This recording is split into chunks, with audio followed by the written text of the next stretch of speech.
मैं एक कहानी के माध्यम से शुरू करती हूँ। कहा जाता है कि एक सेठ जी थे और एक मुनीम थे।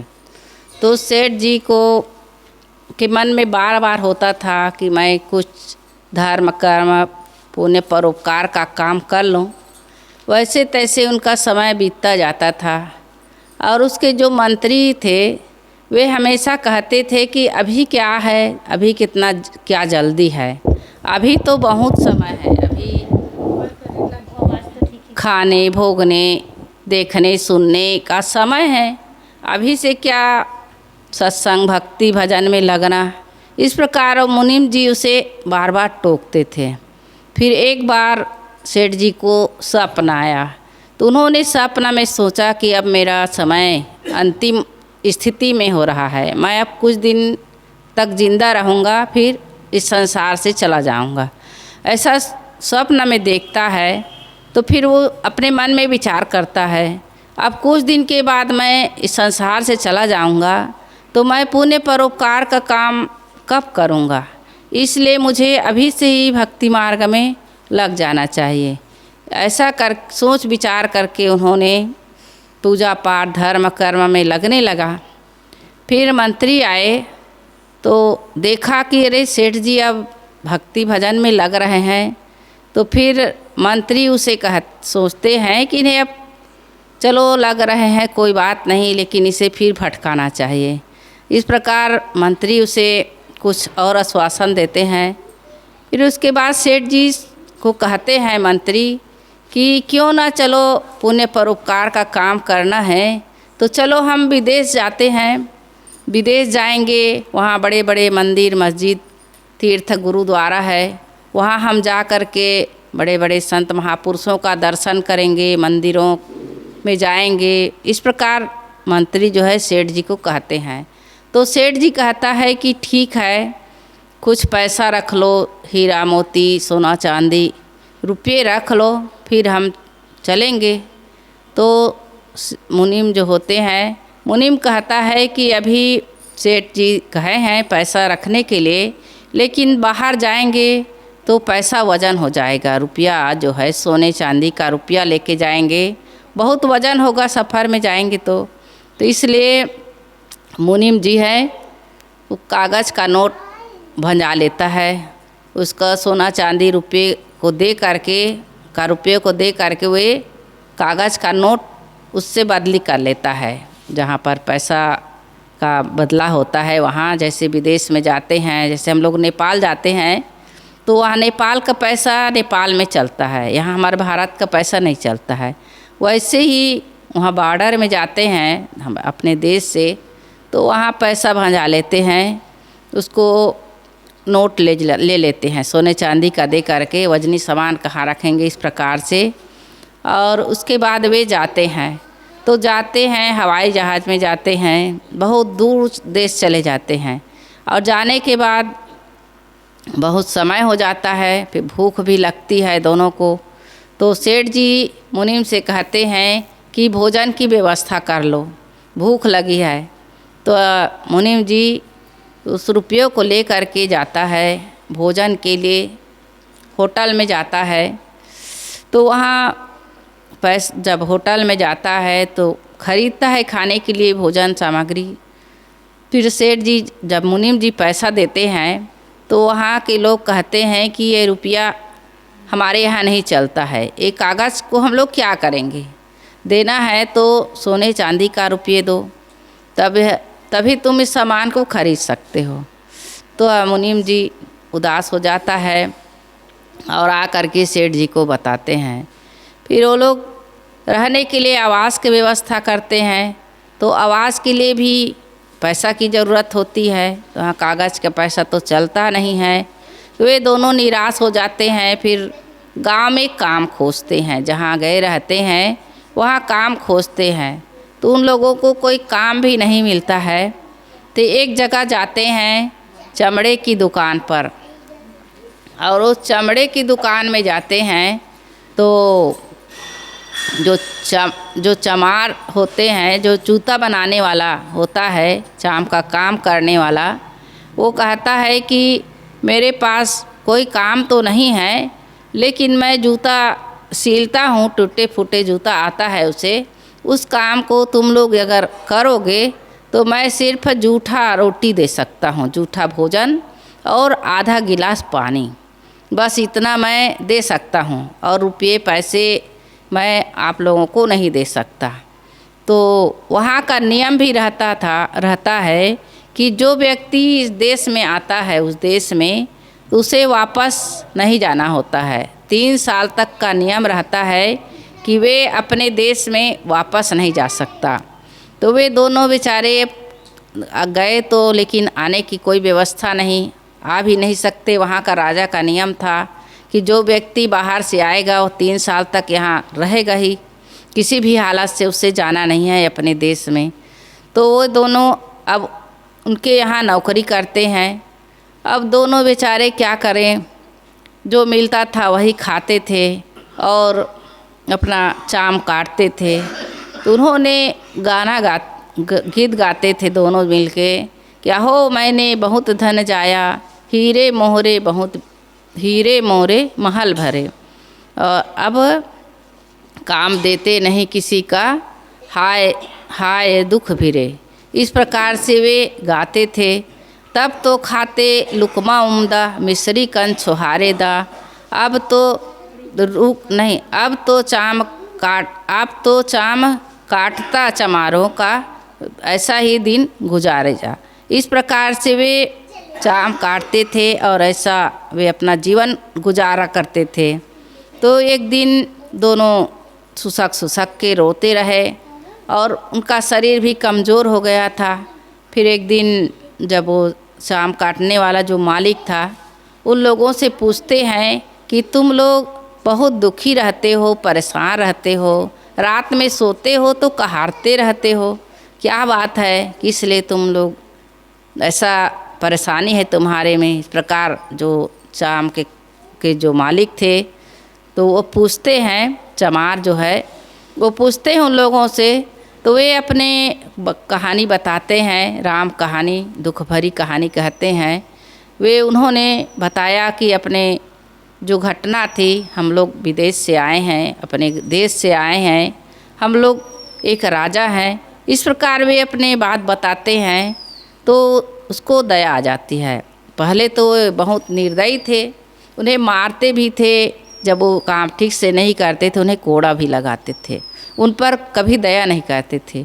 लेकिन उनके बातों को सुन करके उनको दया आ गई और कहे कि चलो ठीक है, अगर तुम अपने देश जाना चाहते हो तो मैं तुम लोगों का टिकट बनवा देता हूँ। तो वे दोनों मंत्री और राजा उसके पैर पकड़ लेते हैं और खुश हो जाते हैं। तो जो है वो चमार था उन लोगों का टिकट बना दिया, तो वे अपने देश चले आए। तो वैसे ही हमें यह सुंदर मानव जीवन मिला हुआ है। 3 खानियों से हम भटकते हुए यह मानव जीवन में आए हैं।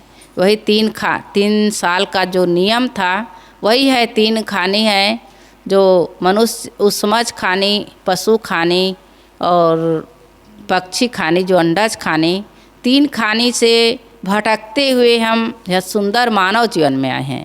और इस मानव जीवन में आकर के हम केवल अपने जीवन को खाने पीने भोगने में ही अपने जीवन को हम बिता देते हैं। तो यह जीवन तो ऐसा ही व्यर्थ चला जाता है। तो हमें बड़ा गोस्वामी तुलसीदास जी भी कहते हैं, बड़े भाग्य मानुष तन पावा, सुर दुर्लभ सदग्रंथ है गावा। इस मानव जीवन हमें बड़े भाग्य से मिला हुआ है।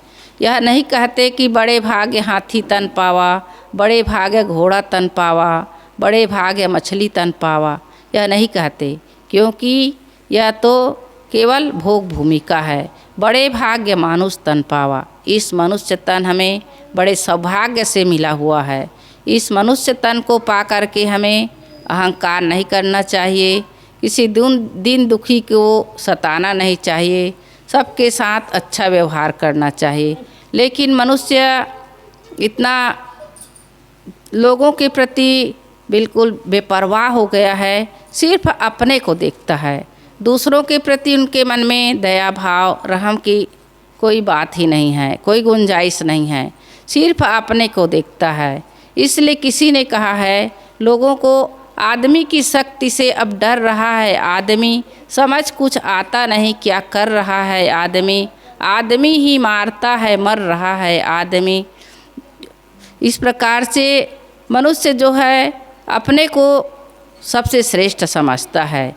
अन्य जो प्राणी हैं उसे तो वे केवल खाने के लिए ही भगवान ने खाने के लिए बनाया है। इस प्रकार लोग जीवों की हिंसा करते हैं। कई जीव जंतु को वे खाने के लिए उपयोग करते हैं, लेकिन यह मनुष्य का आहार नहीं है। वो तो पशु पक्षी जो होते हैं, वे शाकाहारी जो प्राणी होते हैं, वे केवल शाकाहार ही ग्रहण करते हैं, और जो मांसाहारी पशु होते हैं वे केवल मांस खाते हैं। लेकिन मनुष्य ऐसा सर्वभक्षी हो गया है कि वो हर चीज़ को खाने के लिए आतुर हो जाता है। वो अपने पेट को वे कब्रिस्तान बना लेते हैं, मानो ऐसा लगता है कि कहीं उसके लिए जगह नहीं है, उसको दफनाने के लिए जगह नहीं है, अपने पेट को ही कब्रिस्तान बना लेता है। इसलिए सदगुरु कबीर साहब ने व्यंग में कहा है कि एक बार क्या कहा है, बैल गढ़नते न भुलाते नहीं आते, नर गढ़नते बैल गढ़ा, चूका सिंह और पूंछ, एक भूल के कारणे धिक दाढ़ी धिक मूंछ। व्यंग में सदगुरु कबीर साहब कठोर शब्दों में कहा है, किसी विधाता ने मनुष्य की रचना करने के लिए तो किए, लेकिन वो करते करते उसे भूल हो गई। जैसे वे बैल बनाने वाले थे और वे उन्हें भूल हो गई, उस जगह में उन्होंने सींग और पूंछ के जगह में मनुष्य का दाढ़ी मूंछ बना दिया।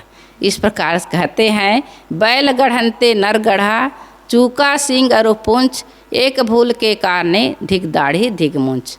इस प्रकार से व्यंग में कहते हैं, मनुष्य जो है आजकल अपने आप को बहुत सर्वश्रेष्ठ मानता है, लेकिन आज देखते हैं भाई भाई में झगड़ा, घर परिवार में झगड़ा, अपने भाई को भाई नहीं समझता है, एक दूसरे में इतना झगड़ा लड़ाई होता है।